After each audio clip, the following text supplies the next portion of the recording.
英語聞き流しリスニング、英語テキストと MP3 音声ダウンロードは、ホームページからご利用いただけます。88thpp.com、88thpp.com。Jack and the Beanstalk. A long, long time ago, when most of the world was young and folk did what they liked because all things were good, there lived a boy called Jack. His father was bedridden, and his mother, a good soul, was busy early morns and late eyes planning and placing how to support her sick husband and her young son by selling the milk and butter which Milky White, the beautiful cow, gave them without stint. For it was summertime. But winter came on, the herbs of the fields took refuge from the frost in the warm earth, and though his mother sent Jack to gather what fodder he could get in the hedgerows, he came back as often as not with a very empty sack, for Jack's eyes were so often full of wonder at all the things he saw that sometimes he forgot to work. So it came to pass that one morning Milky White gave no milk at all, not one drain. Then the good hard-working mother threw her apron over her head and sobbed. "What shall we do? What shall we do?" Now Jack loved his mother, besides, he felt just a bit sneaky at being such a big boy and doing so little to help, so he said, "Cheer up. Cheer up. I'll go and get work somewhere." And he felt as he spoke as if he would work his fingers to the bone, but the good woman shook her head mournfully. "You've tried that before, Jack," she said, "and nobody would keep you. You are quite a good lad, but your wits go a wool gathering. No, we must sell Milky White and live on the money. It is no use crying over milk that is not here to spill." You see, she was a wise as well as a hard-working woman, and Jack's spirits rose. "Just so," he cried. "We will sell Milky White and be richer than ever. It's an ill wind that blows no one good. So, as it is market day, I'll just take her there and we shall see what we shall see." "But," began his mother. "But doesn't butter parsnips," laughed Jack. "Trust me to make a good bargain." So, as it was washing day, and her sick husband was more ailing than usual, his mother let Jack set off to sell the cow. "Not less than 10 pounds, she bawled after him as he turned the corner. 10 pounds, indeed. Jack had made up his mind to 20. 20 solid golden sovereigns. He was just settling what he should buy his mother as a faring out of the money, when he saw a queer little old man on the road who called out, "Good morning, Jack." "Good morning," replied Jack, with a polite bow, wondering how the queer little old man happened to know his name, though, to be sure, Jack's were as plentiful as blackberries. "And where may you be going?" asked the queer little old man. Jack wondered again. He was always wondering, you know, what the queer little old man had to do with it, but, being always polite, he replied, "I am going to market to sell Milky White, and I mean to make a good bargain." "So you will. So you will," chuckled the queer little old man. "You look the sort of chap for it. I bet you know how many beans make 5? 2 in each hand and 1 in my mouth," answered Jack readily. He really was sharp as a needle. Just so," chuckled the queer little old man, and as he spoke he drew out of his pocket 5 beans. "Well, here they are, so give us Milky White." Jack was so flabbergasted that he stood with his mouth open as if he expected the 5th bean to fly into it. "What?" he said at last. "My Milky White for 5 common beans. Not if I know it." "But they aren't common beans," put in the queer little old man, and there was a queer little smile on his queer little face. "If you plant these beans overnight, by morning they will have grown up right into the very sky." Jack was too flabbergasted this time even to open his mouth. His eyes opened instead. "Did you say right into the very sky?" he asked at last, for, see you, Jack had wondered more about the sky than about anything else. "Right up into the very sky," repeated the queer old man, with a nod between each word. "It's a good bargain, Jack, and, as fair play's a jewel, if they don't, why, meet me here tomorrow morning and you shall have Milky White back again. Will that please you?" "Right as a trivet," cried Jack, without stopping to think, and the next moment he found himself standing on an empty road. 2 in each hand and 1 in my mouth," repeated Jack. "That is what I said, and what I'll do. Everything in order, and if what the queer little old man said isn't true, I shall get Milky White back tomorrow morning." So whistling and munching the bean he trudged home cheerfully, wondering what the sky would be like if he ever got there. "What a long time you've been!" exclaimed his mother, who was watching anxiously for him at the gate. "It is past sunsetting, but I see you have sold Milky White. Tell me quick how much you got for her." "You'll never guess," began Jack. "Laws a mercy. You don't say so," interrupted the good woman. "And I wording all day lest they should take you in. What was it? 10 pounds, 15, sure it can't be 20. Jack held out the beans triumphantly. "There," he said. "That's what I got for her, and a jolly good bargain too." It was his mother's turn to be flabbergasted, but all she said was, "What? Them beans?" "Yes," replied Jack, beginning to doubt his own wisdom, "but they're magic beans. If you plant them overnight, by morning they grow right up into the sky." "Oh. Please don't hit so hard." For Jack's mother for once had lost her temper, and was belaboring the boy for all she was worth. And when she had finished scolding and beating, she flung the miserable beans out of window and sent him, supperless, to bed. If this was the magical effect of the beans, thought Jack ruefully, he didn't want any more magic, if you please. However, being healthy and, as a rule, happy, he soon fell asleep and slept like a top. When he woke he thought at first it was moonlight, for everything in the room showed greenish. Then he stared at the little window. It was covered as if with a curtain by leaves. He was out of bed in a trice, and the next moment, without waiting to dress, was climbing up the biggest beanstalk you ever saw. For what the queer little old man had said was true. One of the beans which his mother had chucked into the garden had found soil, taken root, and grown in the night. Where? Up to the very sky? Jack meant to see at any rate. So he climbed, and he climbed, and he climbed. It was easy work, for the big beanstalk with the leaves growing out of each side was like a ladder, for all that he soon was out of breath. Then he got his second wind, and was just beginning to wonder if he had a third when he saw in front of him a wide, shining white road stretching away and away and away. So he took to walking, and he walked, and walked, and walked, till he came to a tall, shining white house with a wide white doorstep. And on the doorstep stood a great big woman with a black porridge pot in her hand. Now Jack, having had no supper, was hungry as a hunter, and when he saw the porridge pot he said quite politely, "Good morning, I wonder if you could give me some breakfast?" "Breakfast?" echoed the woman, who, in truth, was an ogre's wife. "If it is breakfast you're wanting, it's breakfast you'll likely be, for I expect my man home every instant, and there is nothing he likes better for breakfast than a fat boy grilled on toast." Now Jack was not a bit of a coward, and when he wanted a thing he generally got it, so he said cheerful like, "I'd be fatter if I'd had my breakfast." Whereat the ogre's wife laughed and bade Jack come in, for she was not, really, half as bad as she looked. But he had hardly finished the great bowl of porridge and milk she gave him when the whole house began to tremble and quake. It was the ogre coming home. "Thump! Thump! Thump! Into the oven with you, sharp!" cried the ogre's wife, and the iron oven door was just closed when the ogre strode in. Jack could see him through the little peephole slide at the top where the steam came out. He was a big one for sure. He had 3 sheep strung to his belt, and these he threw down on the table. "Here, wife," he cried, "roast me these snippets for breakfast, they are all I've been able to get this morning, worse luck. I hope the oven's hot." And he went to touch the handle, while Jack burst out all of a sweat, wondering what would happen next. "Roast?" echoed the ogre's wife. "Pooh! The little things would dry to cinders.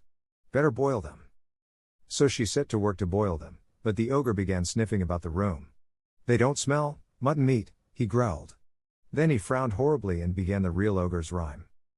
"Fee-fi-fo-fum. I smell the blood of an Englishman. Be he alive, or be he dead. I'll grind his bones to make my bread." "Don't be silly," said his wife. "It's the bones of the little boy you had for supper that I'm boiling down for soup. Come, eat your breakfast, there's a good ogre." So the ogre ate his 3 sheep, and when he had done he went to a big oaken chest and took out 3 big bags of golden pieces. These he put on the table, and began to count their contents while his wife cleared away the breakfast things. And by his head began to nod, and at last he began to snore, and snored so loud that the whole house shook. Then Jack nipped out of the oven and, seizing one of the bags of gold, crept away, and ran along the straight, wide, shining white road as fast as his legs would carry him till he came to the beanstalk. He couldn't climb down it with the bag of gold, it was so heavy, so he just flung his burden down first, and, helter-skelter, climbed after it. And when he came to the bottom, there was his mother picking up gold pieces out of the garden as fast as she could, for, of course, the bag had burst. "Laws a mercy me," she says. "Wherever have you been? See. It's been raining gold." "No, it hasn't," began Jack. "I climbed up." Then he turned to look for the beanstalk, but, lo and behold, it wasn't there at all. So he knew, then, it was all real magic. After that they lived happily on the gold pieces for a long time, and the bedridden father got all sorts of nice things to eat, but, at last, A day came when Jack's mother showed a doleful face as she put a big yellow sovereign into Jack's hand and bade him be careful marketing, because there was not one more in the coffer. After that they must starve. That night Jack went supperless to bed of his own accord. If he couldn't make money, he thought, at any rate he could eat less money. It was a shame for a big boy to stuff himself and bring no grist to the mill. He slept like a top, as boys do when they don't overeat themselves, and when he woke, hey, presto! The whole room showed greenish, and there was a curtain of leaves over the window. Another bean had grown in the night, and Jack was up it like a lamplighter before you could say knife. This time he didn't take nearly so long climbing until he reached the straight, wide, white road, and in a trice he found himself before the tall white house, where on the wide white steps the ogre's wife was standing with the black porridge pot in her hand. And this time Jack was as bold as brass. "Good morning, Em," he said. "I've come to ask you for breakfast, for I had no supper, and I'm as hungry as a hunter." "Go away, bad boy," replied the ogre's wife. "Last time I gave a boy breakfast my man missed a whole bag of gold. I believe you are the same boy." "Maybe I am, maybe I'm not," said Jack, with a laugh. "I'll tell you true when I've had my breakfast, but not till then." So the ogre's wife, who was dreadfully curious, gave him a big bowl full of porridge, but before he had half finished it he heard the ogre coming. Thump! Thump! Thump! "In with you to the oven," shrieked the ogre's wife. "You shall tell me when he has gone to sleep." This time Jack saw through the steam peephole that the ogre had 3 fat calves strung to his belt. "Better luck today, wife," he cried, and his voice shook the house. "Quick! Roast these trifles for my breakfast. I hope the oven's hot." And he went to feel the handle of the door, but his wife cried out sharply. "Roast? Why, you'd have to wait hours before they were done. I'll broil them, see how bright the fire is." "Umph!" growled the ogre.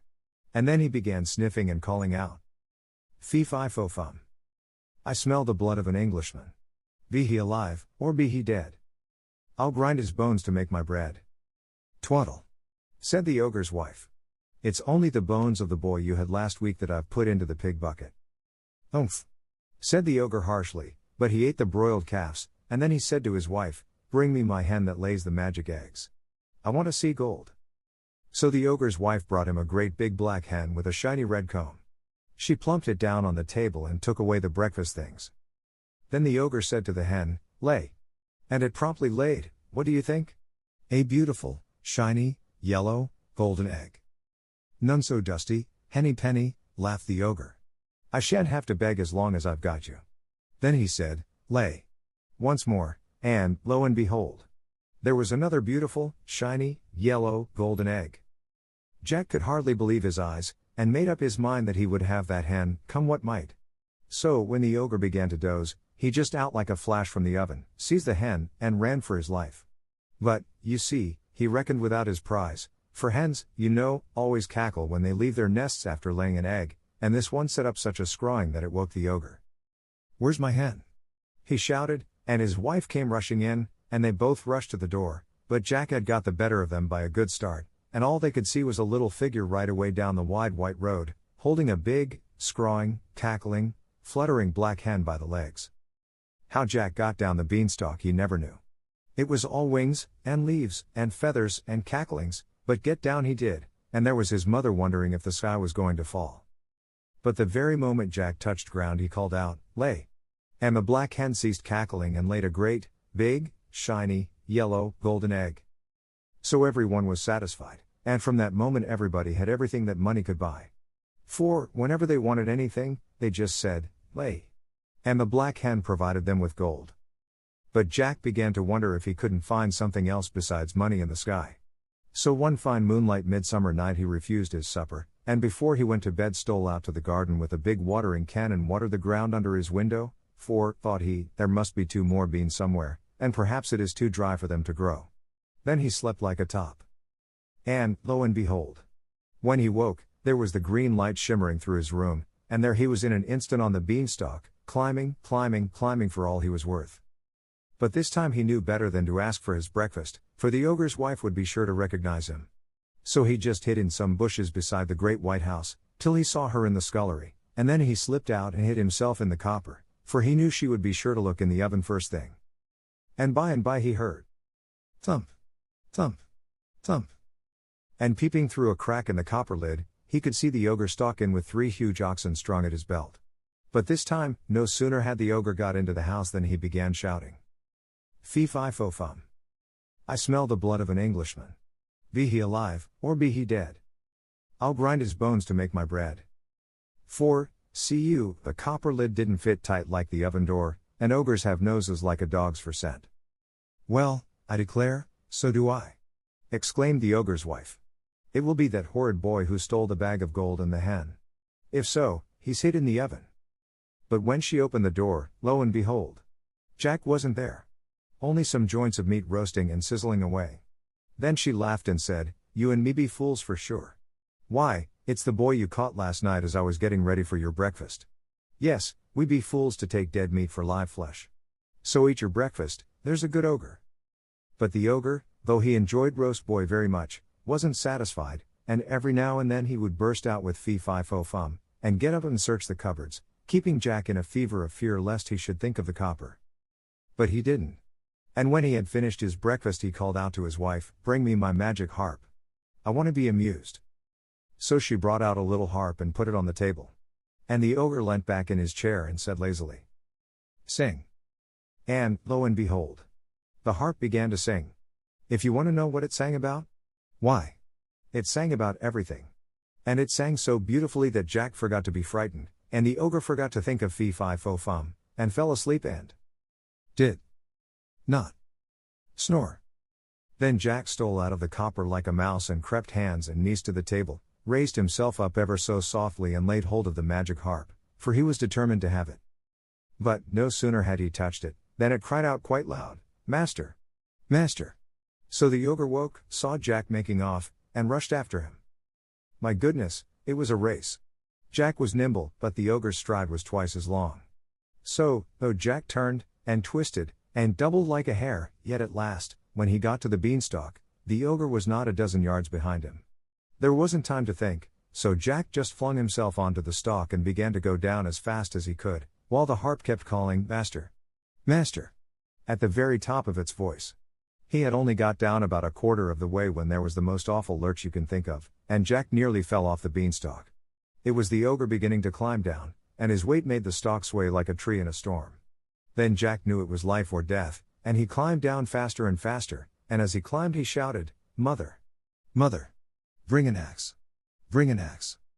Now his mother, as luck would have it, was in the backyard chopping wood, and she ran out thinking that this time the sky must have fallen. Just at that moment Jack touched ground, and he flung down the harp, which immediately began to sing of all sorts of beautiful things, and he seized the axe and gave a great chop at the beanstalk, which shook and swayed and bent like barley before a breeze. Have a care! Shouted the ogre, clinging on as hard as he could. But Jack did have a care, and he dealt that beanstalk such a shrewd blow that the whole of it, ogre and all, came toppling down, and, of course, the ogre broke his crown, so that he died on the spot. 英語聞き流しリスニング、英語テキストと MP3 音声ダウンロードは、ホームページからご利用いただけます。88thpp.com、88thpp.com